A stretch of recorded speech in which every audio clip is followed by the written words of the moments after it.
don't want to miss it. Oh, okay. All right. Well, I'd like to welcome everybody here, and I Thank see we you. got plenty here, and I'm Scott Teeples, and most of you know me. We do have a new person on here today is Pam, and Pam has moved to Oregon from Indiana. And so, Pam, did you want to say something before we start? I'm so excited to be with family members because I've been in extension homemakers for quite a long time in Indiana. I even am a retired, self-retired extension educator, among teaching other things, but I'm excited to be here. Well, thank you and welcome. Welcome to everyone else that's here. And I know this can be a great lesson. Actually, I want to just tell you our daughter did this for our study group because she's actually a member of our Oregon study group. So Alaska, you guys missed her. Nancy, you need to get her. You need her to get her signed up there too. Anyway, I'll tell the Fairbanks group. all right, you do that. You get on there. She can do both. I keep telling her, right? Anyway, all right. Well, I'm going to turn the time over to Carrie, and at the end, if you guys going to ask her some questions or whatever it is, and we'll get going here. So I'm going to turn, Carrie, the time is yours. I'm going to actually spotlight her. So much stress, so much pressure. Just kidding. Well, good morning, everyone. Thank you for joining us this morning. And just a couple of quick introductions about me. I am the daughter of Scott and Bonnie Teeples. I am the oldest girl in our family, not the oldest child, but the oldest girl. Currently reside in Fairbanks, Alaska. My husband is a federal firefighter at Clear Air Force Station out in the middle of nowhere close to Denali. And with that comes some pretty interesting adventures because my husband leaves for work Monday morning and he doesn't come back until Friday.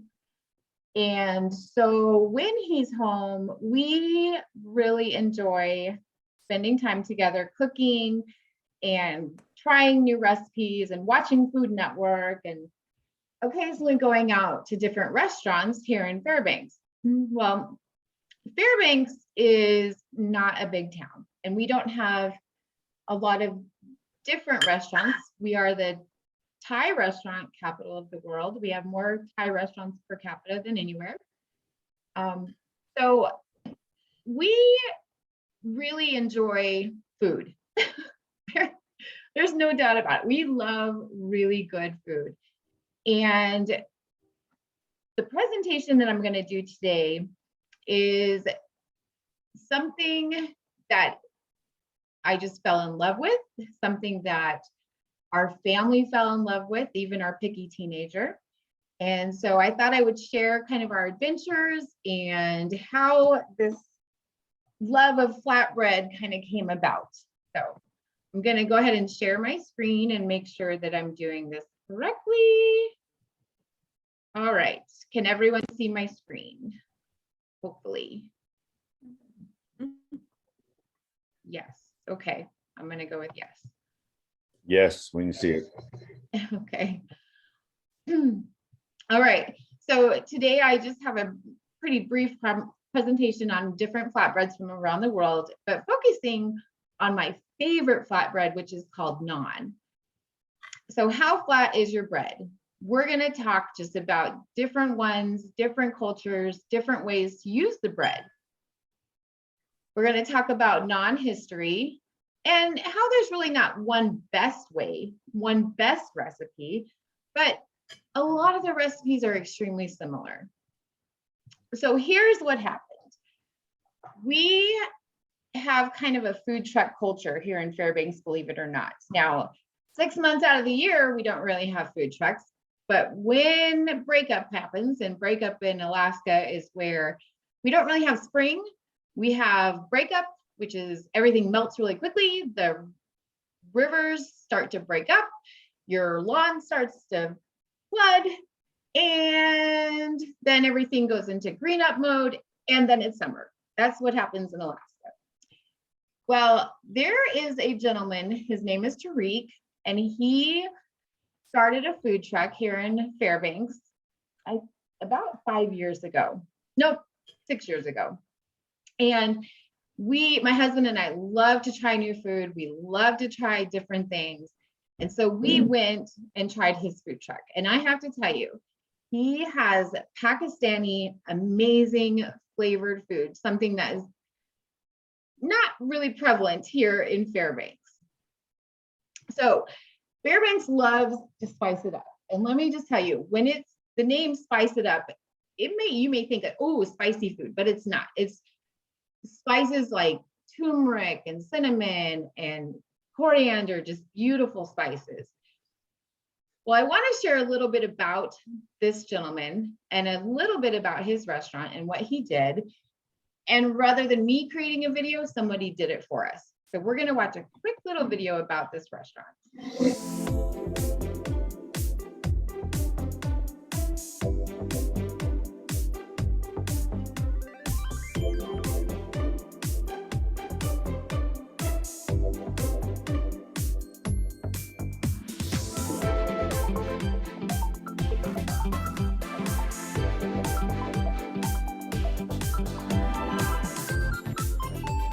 You guys started with a food truck, Yes, we and did. now you moved. How long have you been in your own? I think I took over this building in end of 2017, but doing all the renovation and everything ourselves, we started in February 2018. Oh, okay. Tariq went on to share with me how tough it is to have a food truck in Fairbanks with its weather. In the -20 weather, they'd have a line of people, half a parking lot full, waiting for them to come out and open at 11. But they'd have days where their truck would freeze. They'd have to, stay back and work on that and wouldn't be able to show up. And people started asking for him to get a warm place where they could sit together and eat. I worked at AT&T for quite a while. That was a good job to me. I respect them still. But with the food truck, I got a lot of, huge response from people. They loved it, man. I would see the smiles on people, like, thank you. And, I could do whatever I want for customers. We couldn't keep up in the food truck anymore. Yeah. So I'm glad and thanks God and thanks to the people of Fairbanks where we are right now.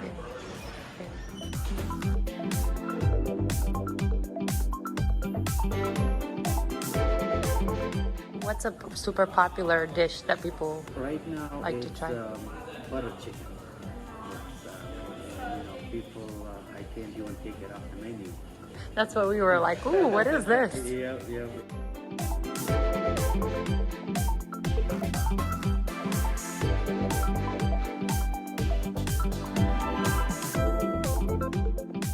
Well, I mean, I really like the butter chicken, but then I tasted this lamb. It's probably my new favorite. You can tell he likes it because there's some leftover remnants on his lips over there. Yep, saving it for later. But after tasting this lamb, I mean, if I had known that this lamb was gonna be that good, I probably would have ordered just lamb so I could eat just the meat without the bread or anything like that, because that meat was super good. Wow, that's really good. Yeah? How's the texture of the chicken? Speak. It's really yummy. I also don't really like super spicy food. I like just like medium spice. And it's perfect. It's super juicy and I love all the vegetables and the onions. Anyways, I want to get back to it.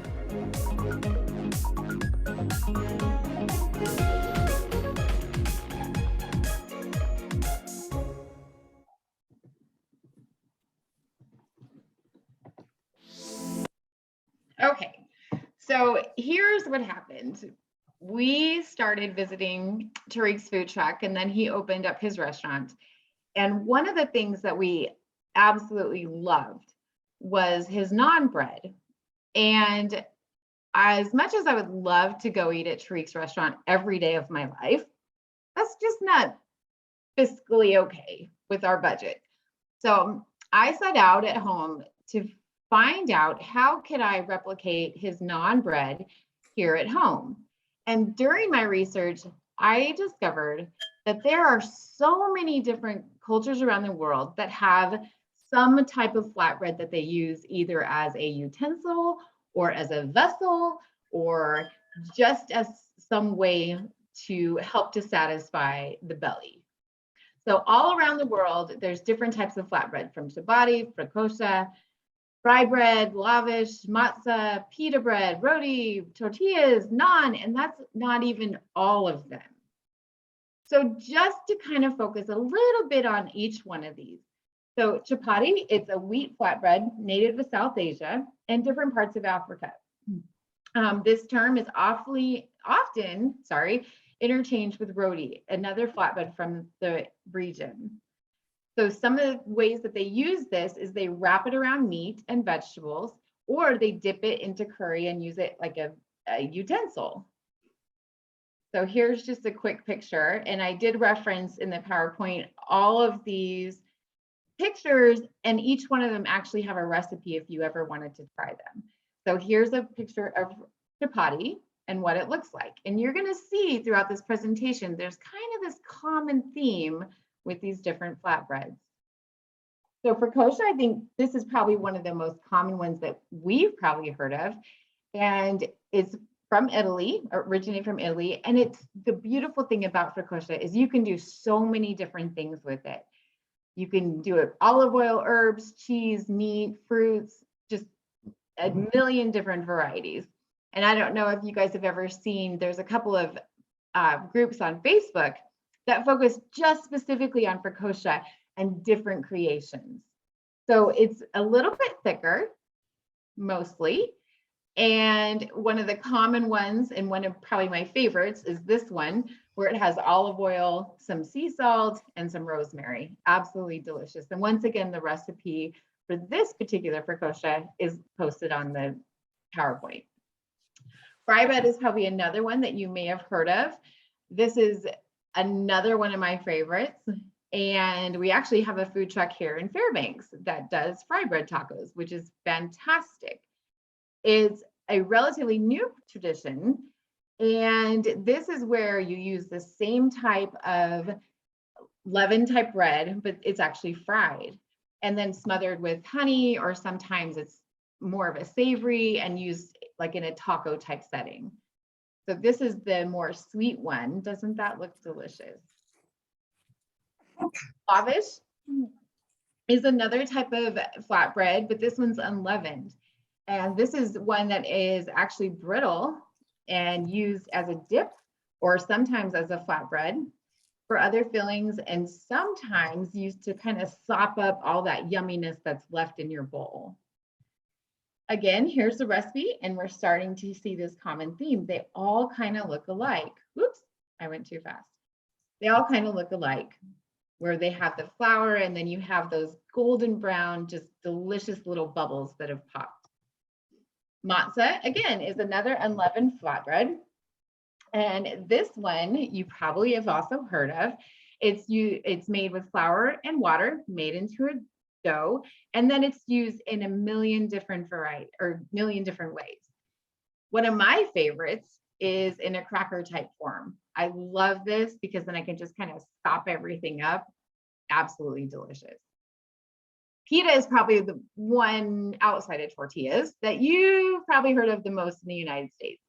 So a pita can be used for a sandwich. It can be used for a hero. It can be used just as a dipper.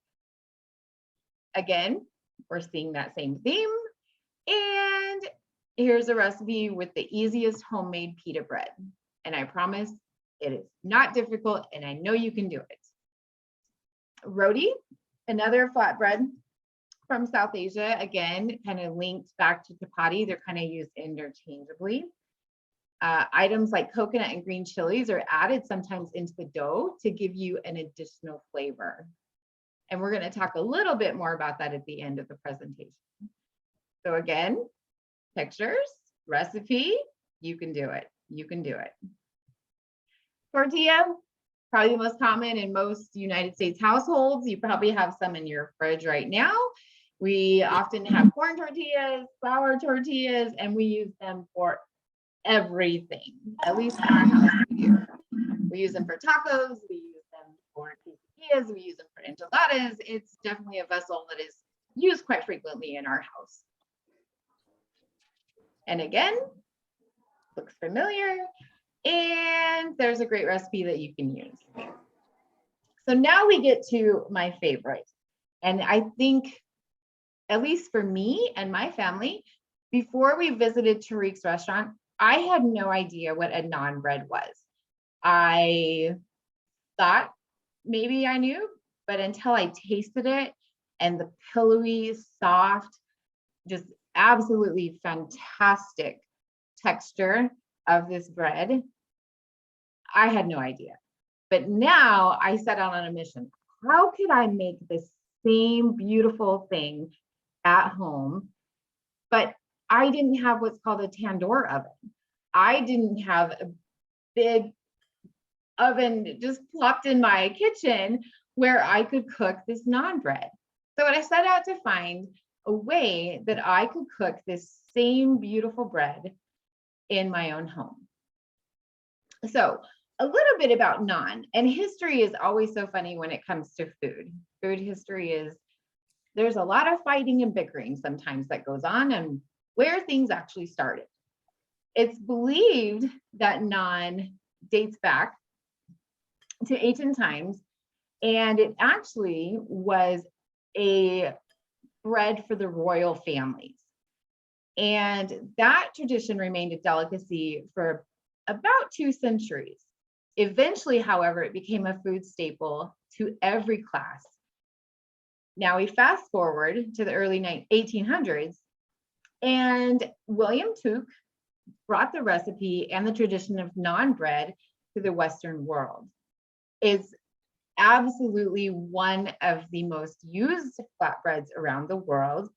Maybe not so popular here in the United States, but it's my mission to make it that popular because it is so simple to make and you can use it for a variety of different ways. So is there just one way to make it? Well, the answer is nope, nada. It's kind of like every grandma has her own way to make naan bread. So don't dread, be the boss of your bread. So we're gonna watch, I think, one of the easiest recipes for naan. Hello, this is Chef John from foodwishes.com with garlic naan. That's right, we've posted a lot of flatbreads on the channel, like pita bread, flour tortillas, mountain bread, and I'm sure a few others as well. But I've never done a video for what is probably my favorite flatbread, and that would be garlic naan. So that's what we're attempting to do today. And it can be challenging without the super hot tandoor oven, but I think I've come up with a pretty decent technique for doing these in the home kitchen, as you're going to see relatively soon. But before we get to that, we have to start our dough, which will begin as usual with some very warm but not too hot water, into which we will add a little bit of white sugar, as well as 1 packet of dry active yeast. And what we'll do is just let that sit there for about 10 to 15 minutes to sort of give that yeast a head start, and also to test if it's alive. And what we can do while we're waiting for that is move on to make our garlic butter, which we'll start by melting 1 stick of butter over medium heat in the small pan. And for the record, I'm making way more than I need for this recipe, since there's like 40 other things we can use that for. And what we'll do once that melts is wait for it to sing before we add our garlic. And what I mean by sing is that we're waiting for this sound. All right, you hear that? And once our butter starts doing that, we'll go ahead and stir in our garlic. And a lot of it. That was like 4 giant cloves. And we will quickly mix that in and immediately turn off the heat. All right, very important, we really don't want to cook the garlic too much. So basically, as soon as we add it and stir it in, we're going to turn off our heat. And we can just leave that on the stove until we're ready to use it. So our garlic butter is set, and we can head back to check out our yeast, which as you can see was most certainly alive. And I can tell because it looks like the head of a beer. And that's our signal it's okay to go ahead and add the rest of the ingredients, which will include a spoon of plain yogurt, as well as some bread flour, although I'm pretty sure you can use all-purpose for this. We will also toss in some salt, and then last but not least, 1 tablespoon of our freshly made garlic-infused butter. And once all that's in there, we'll take a wooden spoon and start mixing. And we will keep mixing until we form what we call in the business a shaggy dough, which is going to look a little something like this. And then what we'll do once we've reached our shaggy dough stage is switch to our hand. And we'll get in there and we'll start pressing and pushing everything together until eventually we can sort of start kneading. And we'll keep doing that until basically everything's been pulled off the sides of the bowl, and we've sort of formed a rough ball of dough. And it might seem obvious, but I'll tell you anyway. If things seem too dry and it's not coming together, just add a little touch of water. Or if it's too wet and sticky to come together, just add a little more flour. Okay, that is just you cooking. But anyway, once it does come together like this, we'll go ahead and transfer that onto our table. And we will need that for about 3 or 4 minutes until we have a fairly smooth, fairly elastic dough. And if you have to dust it with a little bit of flour, go ahead. But because of that little bit of garlic butter we added, it shouldn't really stick to the table too much. So we'll go ahead and keep kneading that as shown until, like I said, we have something that's fairly smooth and it sort of springs back to the touch. So that is looking pretty good right there. And once that's been accomplished, we will transfer that into a bowl. And then we'll drizzle over a little more of our garlic butter so we can coat our dough so it won't dry out while it rises. And of course you could use a little bit of oil like we usually do, but that butter was right there. And then what we'll do once that's set is cover it and let it sit for about 1 hour to 2 hours, or until it doubles in size. And generally doughs that have some fat in them, like this one, will take a little bit longer to rise. So don't panic if this takes a little longer than you're used to. And after about 2 hours, mine looked like this. And then as usual, we'll go ahead and punch that down and transfer it onto our table, where we are quickly going to press it into some kind of rectangular shape. Or, by the way, any semi-regular shape. Because the only reason we're doing this is to make it easier to cut into 6 pieces with our bench scraper. And theoretically, if our dough's a nice even size, we should be able to cut our 6 portions into pretty even sizes. But of course, having said that, as you can see, mine were not that even. Which is fine because this is naan. And you do not want to trust a pile of naan bread that's all exactly the same size. All right, we don't want this looking like it came out of a machine, which is clearly not going to be an issue here. But anyway, once those are cut, we will use a cupped hand to sort of rub those on the table in a circular motion so that we end up with 6 mini dough balls. And once that's done, we'll go ahead and lightly dust those with flour. And then what we'll do is cover those with some plastic wrap. And we will let them sit there for about 15 to 20 minutes to proof, which is just a fancy baking word for a brief second rising. And after about 15 or 20 minutes, this is what mine look like. So yes, in that short amount of time, they will puff up a fair amount. And that's it. Once these are proofed, we can start rolling those out on a very lightly floured surface. And I generally shoot for about 1/8 of an inch thick. And by the way, feel free to make these round if you want. But I believe traditionally these do have more of an oval shape. And besides, an oval is easier than a circle. But either way, like I said, we'll roll that out to about 1/8 of an inch. At which point I'm going to do one optional step. And that would be to press and or roll a little bit of freshly chopped cilantro onto one side. And for once, my cilantro was nice and dry and easy to use, which made it a little bit harder to stick. But that's okay, just press it or roll it on the best you can. And again, this is optional, so skip it if you want. I mean, you are, after all, the Chef John of your garlic naan. But I think it looks cool and provides more flavor, so I do it. And that's it. Once our naan has been rolled and herbed, we will head to the stove, where we will place that in an insanely hot cast iron skillet. Okay, so preheat that on high. And then once you think it's hot enough, wait another 5 minutes. And then it's probably ready.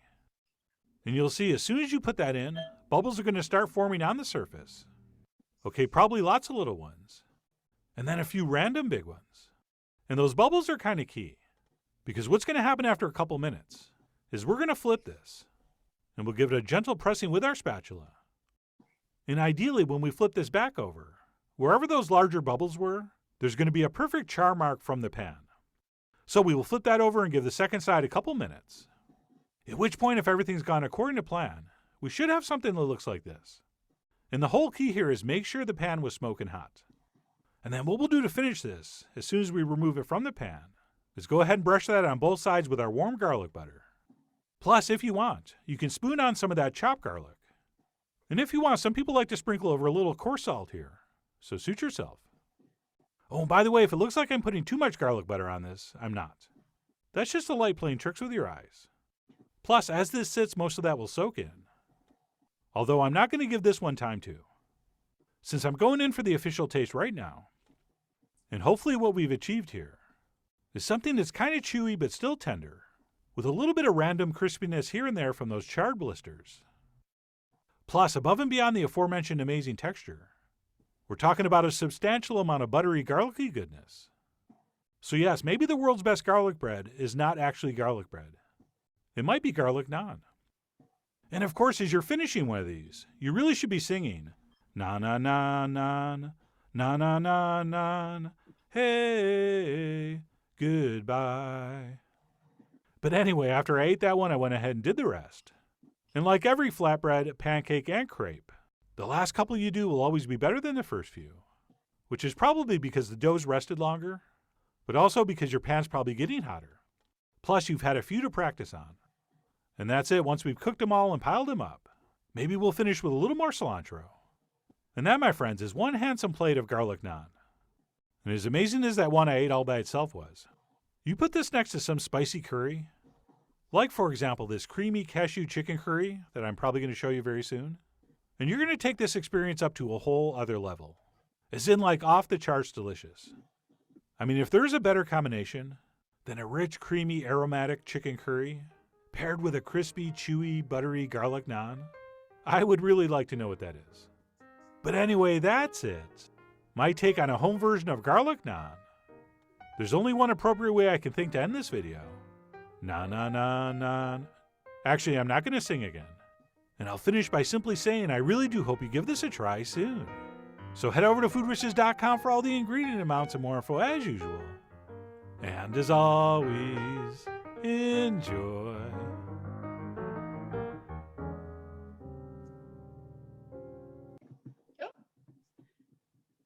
Make sure there we go. Okay. So here's the great thing that I love about naan bread is that it can be used in a variety of different ways. You can use it as a dipper, you can use it as a stuffer, you can use it as just a plain garlic bread on the side.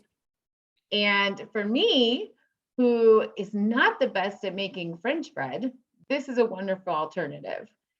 During the studies group, they actually Mom made the dough ahead of time, but they actually rolled it out and cooked it. Today, we can't do that because we're all spread across the country, but I wanted to show you some of the photos that my family took when they had Sunday dinner and they made the naan bread again. But this time, my mom and dad decided to make it into tacos, like a taco shell. So here's my mom, Miss Bonnie, and she made the dough, had it all rolled out, ready to go. And my dad went onto Amazon, found a naan tortilla. There's another name that it has, press, ordered that because rolling out the dough isn't really difficult, but when you have a big family coming over for dinner, that can be a lot. So Dad ordered this tortilla press, which worked absolutely fantastic for their dough. So he put the dough in on a Ziploc, cut open Ziploc bag, smashed the dough down, and here we go. We have the cast iron skillet cooking that naan bread. Here's the big pile that they had ready for dinner. And of course, we have the fabulous Miss Nana here getting ready to make her tacos for dinner. And I'm not sure whose plate that is, but don't those tacos look delicious with some chili, some ground beef, and then all the taco fixings. Here's Mom. She did hers in a more of a flatbread style. And that's my sister and my niece. Our family, we can never take a serious picture. I don't know what it is, but everybody was getting ready for dinner and everybody enjoyed it. And I just wanted to point out down here in Nana's picture, she was really worried because she didn't make a taco like everybody else did, but she was just dipping her naan bread into her chili. And so I told Mom, make sure you tell Nana, that's actually the way it's supposed to be. That's the way that it's done. So little did she know she was doing it right. And then here's a picture of Dad and his fabulous looking naan tacos. So one of the things that we talked about throughout the presentation and about the flatbread is that it's something that you can be so creative with. You don't have to just do just garlic butter, just cilantro. You can really use your imagination. And that's why I absolutely love naan bread, because it's so versatile. I had a can of chipotle and adobo well, an opened container that had been in my fridge for a little bit. So I decided one day I was going to puree some of that with some water, and I used that as the liquid in the base of my tortilla or my naan bread. This particular recipe, I used a sourdough naan. So I didn't use a yeast starter, I used sourdough. And they actually poofed up like pita bread, which was great. And so I made some ground turkey and I guess heroes, if you want to call them, or pitas. So that's what I did. So the great thing about naan is use your imagination, be creative, use different herbs that you have in the cupboard. They can be dry, they can be fresh. Use whatever your mind takes you to. It is such a fun bread, and it's super easy to make.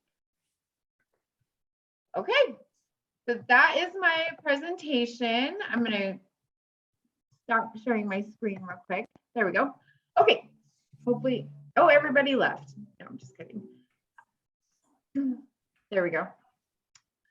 So as much as I would have loved to make naan bread with all of you today, unfortunately, that's not a possibility. But I did send Dad the link, and he sent it out on the emails for the 2 different recipes. One is Chef John's, which we saw the video of, where you use a yeast leavening agent. And the second one I sent is for sourdough. My favorite naan bread is with the sourdough. I think it has a better taste. Don't tell Chef John though. But so either one, whichever one you want to use. I hope that you guys decide to do it and have some fun with it and be the boss of your bread. And that's it. What questions do you have? Carrie, do you happen to have recipes for these things? Yes, the naan bread. So there's 2 recipes that I sent, and Dad included them, or if I say Dad, is that okay? Scott. Scott, that's weird. My dad included them on the email. And you can always, shoot me an email or message me if you get stuck and if you're not sure what to do. When it comes to the naan bread recipe using the yeast and the one using the sourdough, I use my stand mixer to knead it. I don't knead it by hand. I'm a cheater, pumpkin eater. And the only other thing I would say is on the sourdough one, I let my sourdough dough rest in the fridge overnight before I use it. I think on the recipe, she says 4 hours, but I find that if I let it rest overnight in the fridge and then pull it out a couple hours before I cook it, I think it has a better texture to it. I've practiced a lot. I eat a lot of naan bread. My family eats a lot of naan bread. So, but you can always message me if you get stuck on the recipes. Just shoot me a message and I'll call you. It's so much fun. Okay, anybody else got any questions for her? I know one thing. we Great did- job. This is Nancy. It was a great job. I enjoyed the presentation. Thank you, Nancy. Thank you. I think when And you're the group in Fairbanks is out at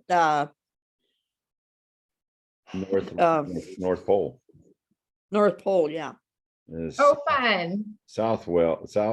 Is it Southwell? Can't remember. It's just the Fairbanks group, and yeah, so they're always looking for people. Oh, good. I know someone. Okay. Well, she was actually there when we had that conference. We had a dinner out someplace, and Carrie actually came to it. Yeah, I do remember her. Yeah, her annual banquet up there. Right. I do remember meeting her. Oh, So my That big was- question, oh, sorry, Nancy. go ahead. Go ahead. Who's gonna try to make it? Who's intrigued? Nice. I'm gonna pass a recipe along to one of my daughter-in-laws, because I know they'll make it for me. Nice. And they freeze beautifully once you, I mean, you can freeze the dough or you can freeze the cooked naan. I do that quite frequently. Our teenager, we don't typically eat store-bought bread in our home, so he will opt to make like a ham and cheese and lettuce wrap in a naan. So that's kind of his sandwich type thing, but they freeze great and thaw great. Well, I have to tell you a story about one of our members who was here the day of the presentation. And I gave her the first naan off of the pan, and she ate it right down. And she called me the other morning at 6:30 in the morning. I was just getting ready for work. And she said, I want you to know that you've got me addicted. And I said, well, what are you addicted to, Dorothy? And she said, Naanbread. Every time I go to the store, I go buy some more Naanbread, and that's all I eat anymore. Yeah. It's delicious and you can use it in so many different ways. You know, if you're having spaghetti night, you can use it just to kind of stop up the leftover spaghetti sauce, you know, that type of thing. It's wonderful. She said at one of the stores, they have some that are about the size of a Ritz cracker, and Mhm. she really loves those. She says she just sits and eats them while she's watching TV. Those are the naughty ones, Yeah. the naughty naan. So Those are the ones you look at and the plate's empty and you wonder where they went. where'd it go? But now the great thing is, if you ever visit a restaurant that serves naan, you'll know exactly what it is. It is so delicious. It's thicker than a tortilla, thinner than a pita, but just so pillowy soft. It's wonderful. You can make pizzas with it, pizza crust. Super fun. That's all I have. All right. Well, thank you, Carrie. Thank you, Thank Carrie. you. And Pleasure.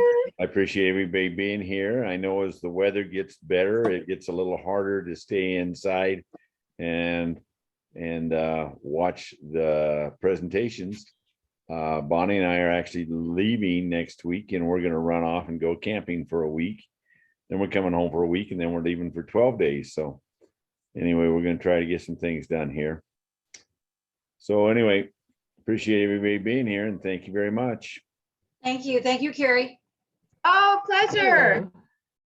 Mm. You guys all have a great rest of the month. We'll see you very soon. Pam, it was nice to meet you. Uh-huh. Oh, okay.